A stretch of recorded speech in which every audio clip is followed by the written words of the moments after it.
Hello everyone and welcome back to another AFK journey video. In this video I wanted to make an AFK stage pushing guide. Now the first thing which is important about this is you need to figure out what is your daily limit for today, and not only that but what is your daily limit for tomorrow. And you can find this out by clicking your AFK progress, and in the upper left the I button underneath the hamster, that is going to show you the daily limit for today, which is 525, and after the next reset it is going to roll over to 555, and for example 2 days from now it is going to be 585, as you can see here. Now the important thing to do is, if you're able to, you should not only push up to the AFK stage limit of your current day, which is 525, but also to the next one, which is 555 for the time that I'm recording this video. The reason for this is that then as soon as the day ticks over, you're going to begin generating the rewards at the level of AFK stage 555 from the beginning of that day onwards. And for example, if you're busy or if you're working during the time reset happens, it will be good if you're able to pre-push to that stage and not having to immediately push as soon as the reset happens. However, the thing to mention is that if you're a free-to-play player or you're a lower spender and like your VIP level is low, maybe you didn't get the boosted levels of the noble path, then the problem is your levels on your heroes are going to be quite a lot lower compared to players who are spenders and who, for example, have all the paid instant AFK attempts from having a higher VIP level. Your levels are going to be lower, and then it might not even be possible for you to push to the next day's daily limit. Maybe even pushing to your current day's daily limit will be difficult and still would be really impressive to do. So it will be based on your resonating level, because that is basically what is going to limit you in these AFK stages, as well as of course the heroes you have built up. Okay, now for the heroes, I'm going to just talk about, first of all, for the faction talents. There are two key faction talents most players will want to upgrade. One is Wilders to run the Iron, Ulmus, Arden, for example, team for AFK stages. This is one of the most effective teams out there. The number two one is going to be the Mauler faction talents, which is to enable the Fresto, Smokey, Odie, Coco type comp. Both of these are very strong for AFK stages and both are used a lot. And in my opinion, if you have Iron and Ulmus up to Mythic Plus, I would level up the Wilder faction talent first and then level up the Mauler faction talents right after that. And you can level them up to 9 faction talents and eventually just take them to 10, because why not? Basically max them out, and when we unlock the next round of faction talents, when we're unlocked and able to upgrade up to 20, the first priority again would be Wilders, and then it will be Maulers after that. Okay. So as for the heroes you'll need, I'm going to show you the common AFK stage pushing teams, which I'm sure many of you guys have already seen. They're effective because at the lowest level possible, they're able to clear the enemy stages. For example here, Iron, Ulmus, Arden. This is a key combo you're going to see a lot for AFK stages. You're going to need all three of these heroes, but most importantly, Ulmus and Iron at Mythic Plus. Otherwise, this team is not going to be effective. Ulmus does not have any use before getting to Mythic Plus, so that is important. But if you have them there, this is a really common team to run. Bonnie is used sometimes, but you can use Carolina instead of Bonnie and still push a lot of stages. So the last kind of slots are really flexible. And now if we take a look here, we also have an example of a Mauler team, which is also using Iron, but it doesn't always have to. And this is going to be using Odie. Odie as your key damage dealer, who is going to mark the enemies and work them down one by one. So you're going to want to take a look at the recommended formations and copy them for each stage that you want to clear. For example, I'm able to run, or let's just go ahead and go with the second team. The other thing is, as you can tell, for the first team recommended formation, a lot of the heroes had charms.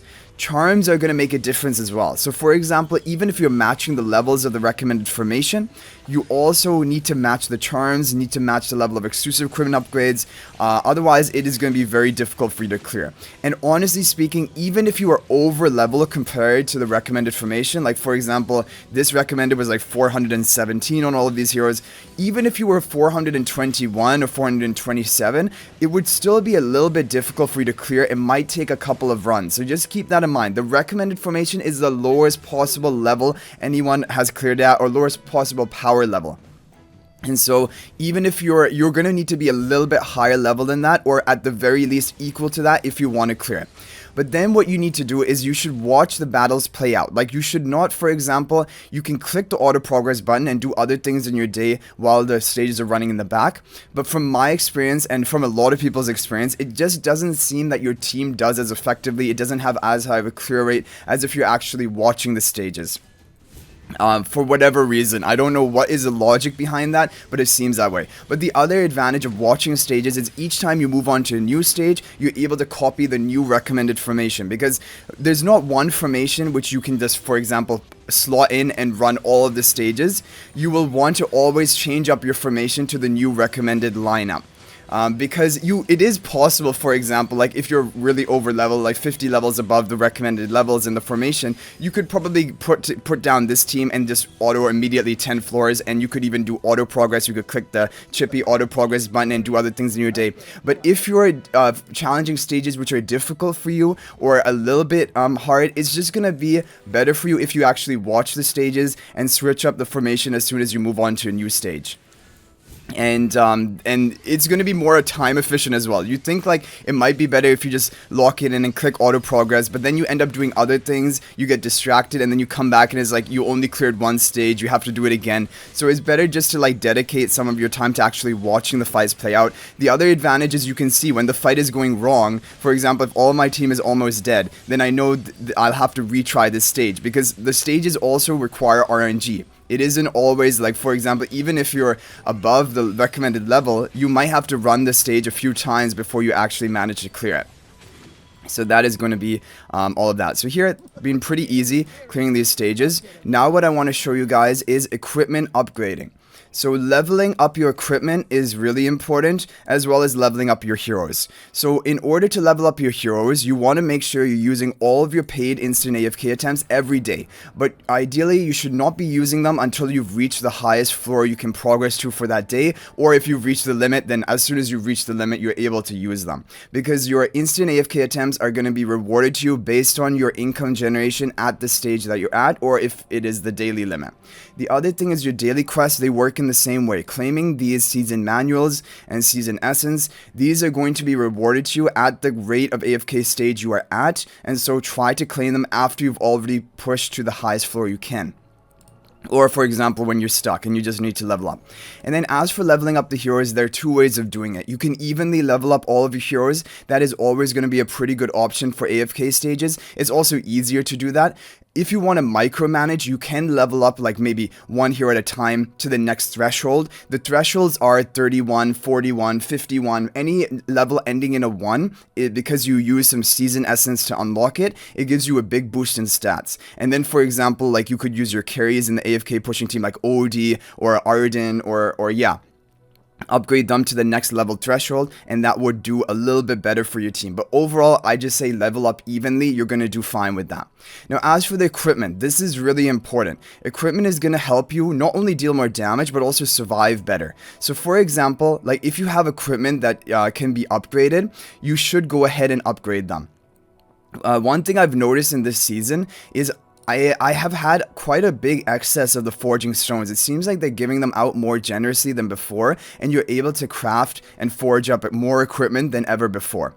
But that being said, usually my rule of thumb is that I only forge equipment which is 20 levels behind. Like if it's only 10 levels behind, I wait until I hit the next level, like average resonance level, and then I can boost it up. Like rather than from 420 to 430, I'm about to hit 440, and then I'll just boost them all up to 440, because it's just a bit more efficient that way. But you will want to upgrade all of the pieces of equipment. For Dream Realm, for example, normally you just focus on the attack based equipment for your damage dealers. But for AFK stages, even the tanky equipment can help. Like for example here, even 10 levels of this is going to boost your HP by 260,000 HP, and then defenses by 12k defenses.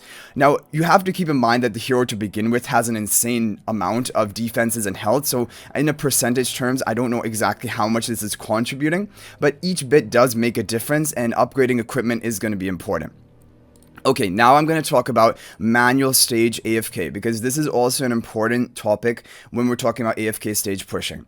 So you go into your settings and you go into your, I think your battle page. Yeah, and then you have manual control. Now these are the settings I have, and I think these are the ones you want. Tap to cast ultimate off, tap to activate mechanism on, and then auto battle only select heroes. And these are basically the settings which work for me for manual stage, and now I'm going to show you how it's going to work. So for example, if you have a stage with Odie or you have a stage with Iron Almas, both of them are good for manualing. And I'm going to show you this one with Iron, because basically Iron, Almas, and Floribel, all of them have ultimates which have crowd control. So you want to use their ultimates and time them in a way that permanently like chains the crowd control onto the enemies and doesn't allow them to move. Because when you're on auto battle, sometimes it will just stack the crowd control on top of each other when like the enemies aren't even anywhere close to wearing the crowd control wearing off. So I'm going to show you what this means. So we go into the battle here. If you want to make Iron not immediately ultimate cast, you can click this big cogwheel icon like I've done here, and then retry the stage, and then you will have manual control of his ultimate. And this can be an advantage, like to time your ultimate a different way. For example, I can use it now, maybe after these heroes have moved. Is it going to get them? No, it doesn't get them. Anyway, and now you can turn it back on to auto. And now for Iron, Almas, Floribel, I want to manual cast them. And you can also then decide where do you want to cast Iron's ultimate. Like, these are the most grouped up enemies. I can group them up over here maybe. And then we have Floribel's ultimate. We'll wait until like Iron's ultimate wears off, because they're knocked down right now, right? And then when they're about to wear off, then you can go for Floribel's ultimate. They're about to stand up right now. Go for Floribel's ultimate. There we go. To chain the crowd control. Smokey died, which is not good. And Almas, unfortunately, he's not in range to attack the other enemies. I'll just have to use it onto this bird here. Or maybe he can proc his mage form and then he can cast it. Yeah, but this is a bit late. Okay, we're going to try it again. We'll try it again with the same team. This looks like a pretty difficult team call. I think we want Iron immediately ultimating. Yeah, because then it groups up all the enemies. And now they're grouped up. And now we're going to try to chain the crowd control. Okay, we have Iron's ultimate. We'll group them back up all together. And, okay, they're knocked down. They're about to stand up right now. They're about to stand up. We go for Floribel's ultimate. Okay, maybe that was a bit too slow, and I needed to auto-cast it. Okay, we got the Floribel ultimate. Okay, they're about to stand up. Now we go for the Almas ultimate. Okay. And now we go for... Wait. Yeah, they're all standing up, so we can go for the Iron ultimate, looping them up. And then we go for the Floribel ultimate, because they're all standing up. Looks like, actually, we're not crowd controlling them well enough. Yeah, this is a difficult stage. So if something like that is happening, what I would recommend is just try a different recommended team formation. Also, with this, you could just keep autoing the stage. You don't have to manual the stage. Okay, here, who would we want? And here we can manual cast the Odie. I'm going to manual cast Odie onto the birds, I think. I think I want to kill the birds first. Let's try to kill this bird first. Okay. And then you will not recast Odie's ultimate until that bird is dead, because he will keep attacking the target who he ultimated. Okay, the bird is about to be executed, but not yet. I want to just do a couple more normal attack. Okay, we got it. Now, because you see that snake, now we move on to the birds in the back. And Faster is just going to buy the time for my team. So, look at this. The Iron team was not looking good, honestly. Like, I'm sure with enough runs, you would be able to clear. Okay, that bird is dead. Then we want the other bird in the back, because I think the birds are the major damage dealers of this fight. So you do something like that. But yeah, you could keep fighting the Iron team if you wanted to. Also, you don't have to manual cast. Manual cast is kind of like a really try-hard thing to do. It can be really helpful for certain stages. But for most stages, I just try to auto-battle it. And if it works, then that's good. Otherwise, I kind of look for a different formation. And you can also auto-battle a few times, like 3 or 4 times, and then you get that perfect RNG to line up, and you're going to be able to clear without even needing manual. But I just wanted to show you manual to kind of see how you can chain the crowd control. Okay, we'll try manual over here to chain the crowd control onto this team. Okay, we have the Iron immediate ultimate. We can turn off Tog. So we turn off this cogwheel of your heroes who have the crowd control. So Iron, Almas, and Arden. They're immobilized. Okay, they're taking their turns again, so we need to lock them down. We have Arden's ultimate, which is going to entangle them. So they are entangled, and now we can go for Almas's ultimate. But now, for example, we have both Iron and Almas available. So I'm just going to go for Iron's ultimate, immobilize them for a bit. They're going to be knocked down, and then we can go for Almas's ultimate after that. Okay, we can hit all of these. Yep, and I think now we can probably just put it on auto. Because after you do a bit of chaining in the beginning, then you can just auto it. You've basically done enough of your job, and you can clear it up. So this is just kind of like the manual type advice I have. Okay, now as for the twins, because twins are the hot topic right now, there are a lot of formations using twins. However, a lot of them use an upgraded twins. Like, they're being done at a lower level, like 402s, for example, and like the other level is 417. Or 426. So if you have the twins fully built up to Supreme Plus, you can clear AFK stages at an even lower level than any other team formation. However, the thing is, like on my account, and I think a lot of people, you're not going to have the twins there. I only have twins at Mythic. Some may even have that lower than that. There are occasionally some teams which will work with the twins at a lower level of Ascension, but otherwise you're usually going to be better off with just these other teams, like the Iron Almas team or the Fresh or OD team without the twins. But if we take a look at the regular AFK stages, you can sometimes find good teams using the twins at lower ascension. At least I've managed to find that. Okay, we have the twins. They're all... Okay, we have a Mythic Plus twins, but yeah, I would probably still not recommend it. You should try to match the level of upgrades of all of the teams here. Yeah. Okay, we have a Smoky team, which should be pretty easy, and you auto battle. The other thing, regular stages. Look, we're on regular stage 8, AFK stage 183, as you can see in the top. In the talent stages, usually talent stages, you are going to be doubling your regular AFK stage progress. So if we're at 183 here, usually we'll be 366 or so in the regular, in the talent stages. Now, the reason why this is important is if, for example, you're not exactly double, maybe you're way higher in talent stages than regular stages, that means it's time for you to take a break and do some regular stage pushing. Because the developers, it seems like they've made the regular stages like double as hard as the talent stages, so normally you're always going to be at half. But if we're at 184 here, but on talent we're actually more than double, we're 379. 379 is almost 380. Half of 380 is 190. So basically, we're going to have an easier time clearing the AFK regular stages. So this is just another tip, that after you've done some pushing in talent stages, which we've done a lot of pushing in talent stages, it's time to go to the regular AFK stages and just, you can then go in and you can auto battle. And it should be easier for you. So go back and forth between talent stages, regular stages. Don't just push one and forget about the other, because yeah, the other one is going to be a lot easier because you haven't done it. Maybe you haven't pushed it in a day or 2 days.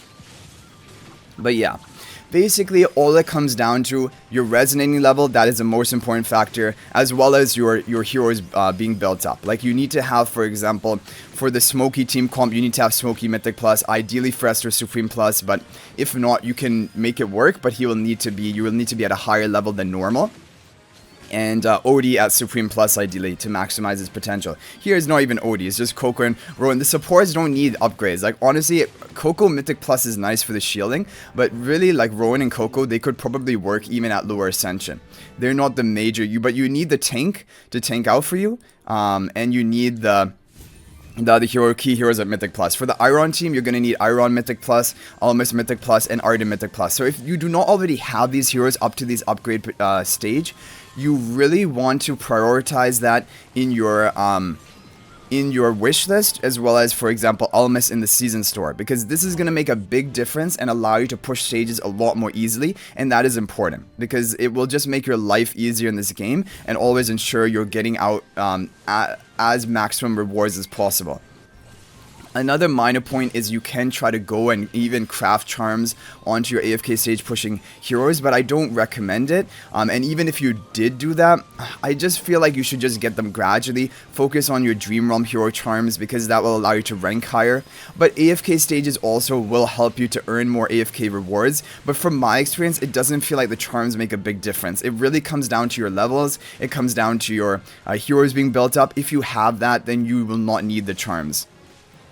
So yeah, I don't think really emphasizing the charms is that important, but definitely as you get all your Dream Realm heroes complete, like around now, is time you can begin crafting charms of your stage pushing heroes. So like, I would recommend, people say Frester charms actually haven't been that helpful, because his taunt becomes kind of awkward. It gives him a taunt, right?